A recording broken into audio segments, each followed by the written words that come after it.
Cinema മേഖലയിലേക്ക് കടന്നു വരുമ്പോൾ നേരിടേണ്ടി വന്നിട്ടുള്ള പ്രതിസന്ധികളെക്കുറിച്ച് തുറന്നു പറഞ്ഞ് നടി വിദ്യാ ബാലൻ കരിയറിൻ്റെ തുടക്കത്തിൽ ഷൂട്ടിങ്ങിനിടയിൽ വെച്ച് സിനിമയിൽ നിന്ന് ഒഴിവാക്കിയിട്ടുണ്ടെന്നും ഇത് അന്വേഷിച്ചപ്പോൾ നിർമ്മാതാവ് മോശമായി പെരുമാറിയെന്നും വിദ്യാ ബാലൻ പറഞ്ഞു. ഇതിനെ തുടർന്ന് 6 മാസത്തോളം കണ്ണാടിയിൽ നോക്കാൻ സാധിച്ചിട്ടില്ലെന്നും വിദ്യ പറഞ്ഞു. ഞാൻ ഒരു തമിഴ് സിനിമയുടെ ഭാഗമായി 2 ദിവസം അഭിനയിച്ചു. എന്നാൽ അതിനുശേഷം എനിക്ക് പകരം മറ്റൊരാൾ വന്നു. മാതാപിതാക്കളോടൊപ്പം ഇക്കാര്യം ചോദിക്കാൻ നിർമ്മാതാവിൻ്റെ ചെന്നൈയിലെ ഓഫീസിലെത്തി.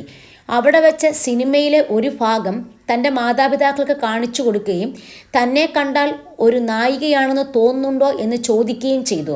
അഭിനയിക്കാനോ ഡാൻസ് കളിക്കാനോ അറിയില്ലെന്നും അയാൾ പറഞ്ഞതായി വിദ്യാ ബാലൻ പ്രതികരിച്ചു. നിർമ്മാതാവിൻ്റെ വാക്കുകൾ തന്നെ ഏറെ നാൾ വേട്ടയാടിയെന്നും നടി വെളിപ്പെടുത്തി.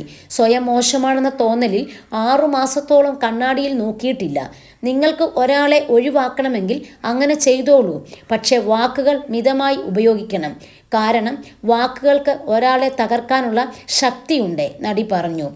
ആളുകളോട് ദയയോടെ ഇടപെടണമെന്ന് ഈ സംഭവം പഠിപ്പിച്ചെന്നും 6 മാസത്തോളം നിർമ്മാതാവ് തൻ്റെ പ്രതിച്ഛായ തകർത്തെന്നും വിദ്യാ ബാലൻ പറഞ്ഞു.